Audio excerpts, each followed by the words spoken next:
Rolling? I'm honored to be interviewed by Alex Jones, a truth seeker, fighting for justice in America. Now he's charming me. He's getting me all smiley. Aaron, when did you start to think something was wrong in the world, or start to find out about the whole banking cartel and the Federal Reserve System, the New World Order? Well, that was a progression of events. I've always been a very independent person. Always believed in individuality, and that we were put on this earth to be unique individuals to fulfill our God-given potential, and that the only way to fulfill your potential is to be free, to find out who you are, and to make your errors, to make mistakes. And as I grew up, I began to realize more and more the government was inhibiting me in things that I wanted to do. And what happened, I was very successful in the ladies' lingerie business. I worked for my dad. He had a small undergarment business, and I created the first ladies' bikini panties back in 1963, actually. And then I opened up a nightclub in Chicago called the Electric Theater that opened up the day Martin Luther King was assassinated. Wow. Right? And so the city of Chicago was in flames the day my club opened. Wow. And nobody came out to the club. And well, what happened was that that was the year of the Democratic Convention in Chicago in '68. And so my club became a hangout for the hippies, you know, and because they wanted to go to Chicago and protest what was going on. And I was having a concert at my club one night to raise money, and the police raided the nightclub, my club, for no reason at all. And I was standing outside in my office overlooking the street, and I saw all these paddy wagons pulling up in front of my club. And I was a 24-year-old kid. You know, I had no experience at all, really.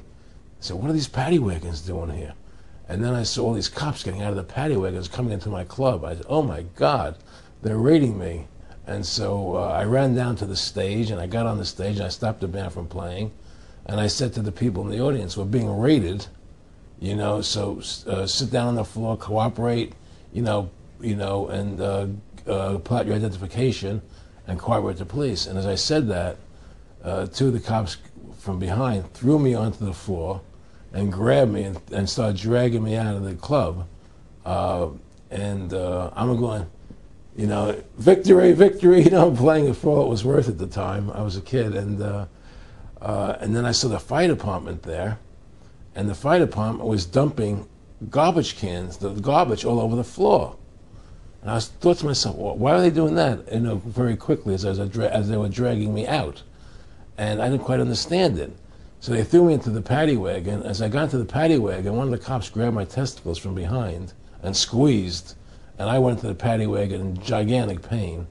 And the next person that came into the paddy wagon, the cop, as he was stepping in, the cops took the billy club, smashed him on the head with it, and just split his skull, you know, for no reason. I mean, there was nothing wrong. So that was kind of your awakening. That was my awakening. Like, what is going on? I thought this was America. So I initially blamed it on Chicago and Mayor Daley, thinking it was Chicago. And anyway, it was the headlines of the newspapers the next day. You know, there was my picture in the newspapers, the headlines, Electric Theater short-circuited, it was raided. And in the article, they went ahead and they said that the reason they raided the club was because the fire department came there and saw it was messy, full of garbage, and the hippies started attacking them, which was totally not true. Those dirty hippies? It was totally false. You know, it was a complete fabrication. So they ran a false flag on you. They framed you. Yeah, of course. You know, and I was in shock. I said, people lie like that? People actually do these things? I couldn't believe it. You know, it was an awakening to me. And I went on television, I told people on television that they lied. Nobody cared. Nobody cared what the truth was. You know, it was shocking to me. And then a week or 2 weeks later, I forget exactly what it was, two cops come to see me, a lieutenant and a sergeant, a captain and a sergeant.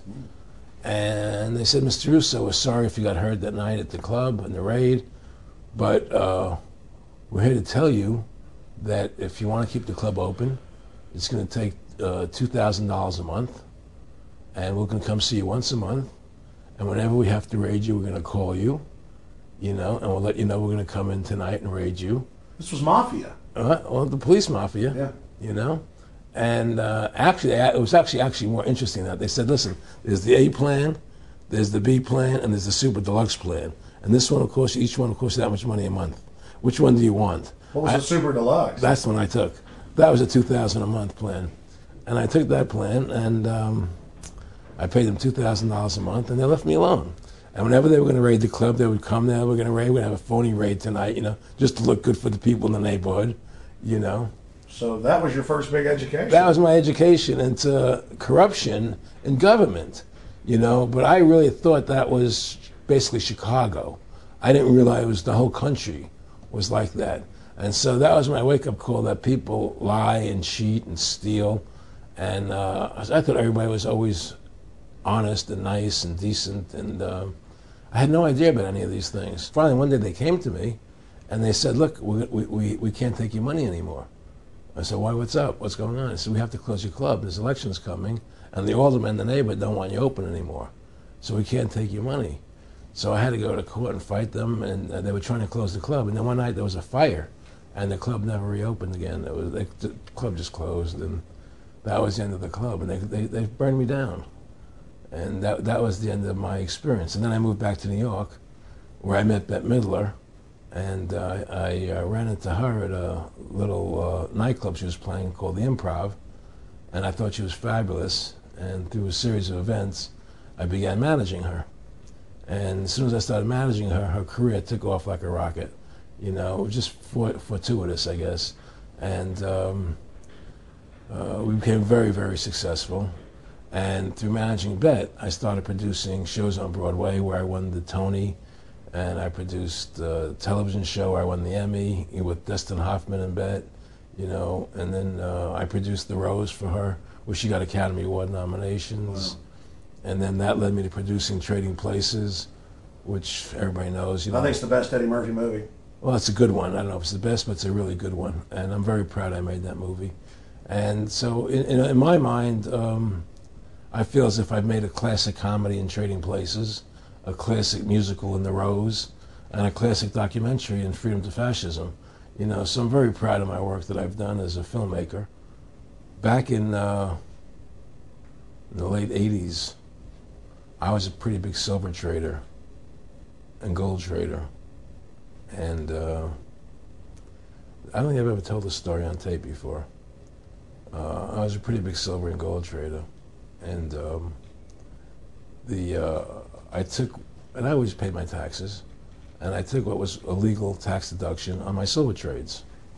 And a few years later, I think it was 88 or 89 or something, the IRS claimed that what I did, and other people did as well, was now illegal. We couldn't do it anymore. But they made it retroactive. I said, what do you mean retroactive? It was legal then. I did what was legal. I said, yeah, but it's now we're making it illegal retroactively. And that's not good. So you owe us $600,000 or $800,000. For what? It was legal. How could you make something retroactive? Change the law backwards in time. It makes no sense. Well, we're doing it. And so everybody said they can't do that. So we went to court, a class action lawsuit. And the judge agreed with the IRS and said they could do it retroactively. And that's when I knew that there was something wrong in America with the IRS and the system here, Aaron, you were telling me this story last night, and before you even finished saying, in the late 80s, the tax law said retroactive. And I knew that because they literally ruined my dad, but he paid. He didn't know. He still thought this was America. And it was legal tax law, what you're supposed to do. They said retroactively you owe, and with, not just retroactive, but they said you also penalties and interest. That's right. So how do you have penalties and interest on something when they retroactively changed the law? Well, first of all, they can't retroactively